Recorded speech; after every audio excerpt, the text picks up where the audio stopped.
मित्रों, मैं एडवोकेट विष्णुदीप गर्ग, वकालत यूट्यूब चैनल पर आपका स्वागत है। हमने स्थानीय प्रत्याशी और वैश्य समाज के प्रत्याशी को लेकर पिछली 3 वीडियो बनाई थी, जिसमें हमने मेरठ को और गाजियाबाद को वैश्य प्रत्याशी को देने की मांग की थी बीजेपी से, जो हमारी मांग सफल हुई।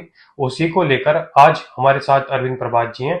आज उनके विचार जानेंगे, क्योंकि इनकी मेहनत और इनके दिए हुए वक्तव्यों के कारण ये गाजियाबाद और मेरठ सीट हमारी वैश्य समाज को मिली है। तो मैं इस पे अरविंद प्रभात जी का धन्यवाद भी दूंगा और इनसे आज इसी पर इनके विचार भी लूंगा।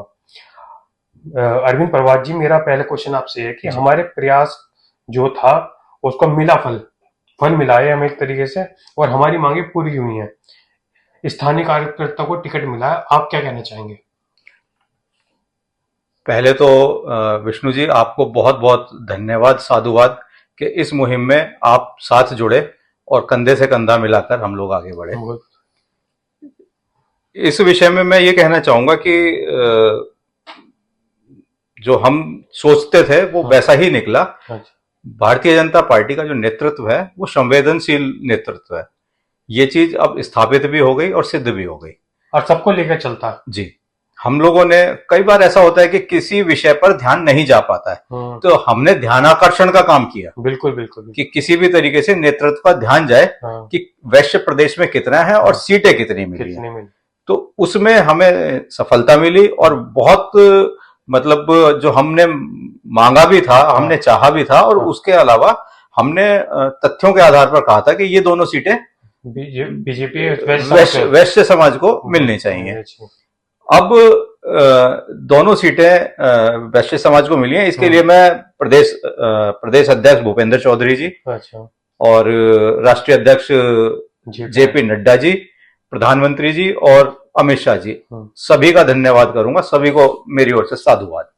ठीक है, घोषित हुए प्रत्याशियों के लिए आप क्या कहना चाहते हैं? हाँ, ये विषय और प्रश्न आपने बहुत अच्छा पूछा है।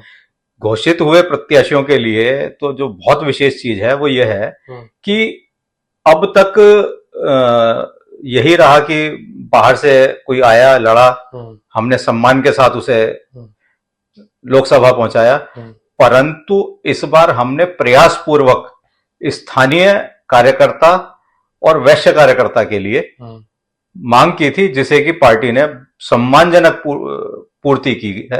और मैं उसके लिए तो ये भी वो करूंगा कि आगे पार्टी इस चीज का ध्यान रखे कि हम कितने प्रतिशत हैं, उसके हिसाब से हमारी हिस्सेदारी हमारे समाज को मिलनी चाहिए।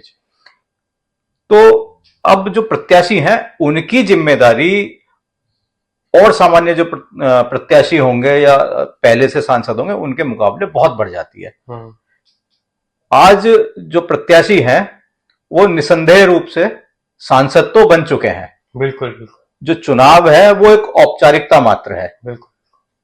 तो उन्हें अब जो पार्टी नेतृत्व ने निर्णय किया है उस निर्णय को सही साबित करना है, ताकि पार्टी जब किसी निर्णय को लेती है और जब वो सही सिद्ध होता है तब पार्टी का भी एक जो विचारधारा है वो और पुष्ट होती है। बिल्कुल। तो उसमें क्या है कि हम कहते ही थे कि जो बाहर से आता है प्रत्याशी, उसके साथ समस्या होती है कि वो किसी को जानता नहीं है, उसका किसी से मेल मिलाप नहीं होता है, उसे मिलने के लिए कुछ लोगों के माध्यम की आवश्यकता होती है, लेकिन स्थानीय व्यक्ति उसे किसी माध्यम की आवश्यकता नहीं है। कभी भी फोन कर लो, कभी भी चले जाओ। तो अब इनकी जिम्मेदारी ये बढ़ जाती है कि उनके निर्णय को सही सिद्ध करना, ये ना हो कि मतदाता के मन में ये आने लगे यार जैसे वो थे ऐसे ये है।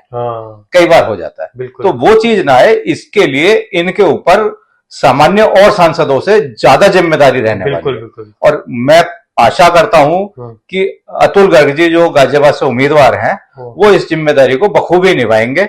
और जो एक सामान्य सी वो है कि कुछ लोग ऑरा बना लेते हैं आसपास सांसद के, तो वो क्योंकि गाजियाबाद में किसी परिचय के मोहताज नहीं है, स्थानीय है, पुराना परिवार है, आरएसएस से परिवार आता है, पिताजी मेयर रहे हैं, चेयरमैन रहे हैं, तो उन्हें किसी परिचय का मोहताज नहीं है वो, कि उन्हें किसी माध्यम की जरूरत पड़ेगी अपने मतदाता से बात करने। तो यही सब चीजें हैं जो उनके लिए विशेष हैं, और मुझे पूरी उम्मीद है कि वो उन चीजों का ध्यान भी रखेंगे और उन पर खरा भी उतरेंगे।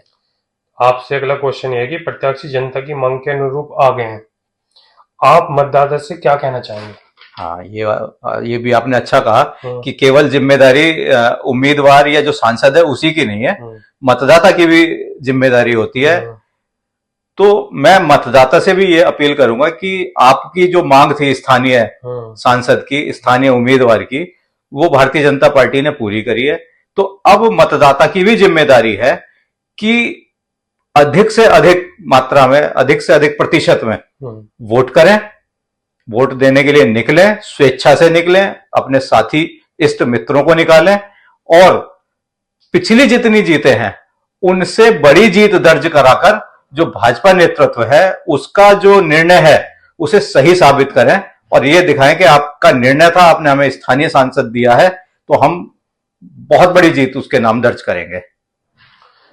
मैं इस विषय को यहीं कंक्लूड करूंगा और जाते जाते मैं आपको बताना चाहूंगा कि हम जातिवादी बिल्कुल नहीं है और हम और भी जो बिरादरी हैं, जैसे पंडित हैं, ठाकुर हैं, जाट हैं, गुर्जर हैं, कुर्मी हैं, लोहार हैं और आपके जाटव हैं, सब समाज का सम्मान करते हैं।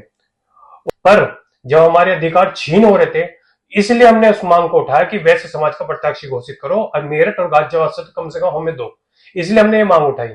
नहीं तो हमारा कोई औचित्य नहीं था कि हम किसी को वैश्य जाति को प्रमोट करें या वैश्य समाज को ज्यादा से ज्यादा दिखाएं या वैश्य समाज के लिए कोई डिमांड करें। पर जब हमें लगा कि हम घुट रहे हैं, तब हमने आपसे बात रखी कि वैश्य समाज को प्रत्याशी बनाए मेरठ से और गाजियाबाद से। और दोनों ही प्रत्याशी भाग के मैं बीजेपी को मैं बहुत धन्यवाद देने चाहूंगा। आदरणीय मोदी जी का मैं बहुत धन्यवाद देना चाहूंगा कि उन्होंने सांसद के रूप में हमें मेरठ से भी, मेरठ के ही जन्म हुआ था आपका अरुण गोविल जी का, वो मेरठ में ही हुआ था, अग्रवाल परिवार में हुआ था। और अतुल गर्ग जी भी बहुत पुराने आरएसएस के परिवार से आते हैं।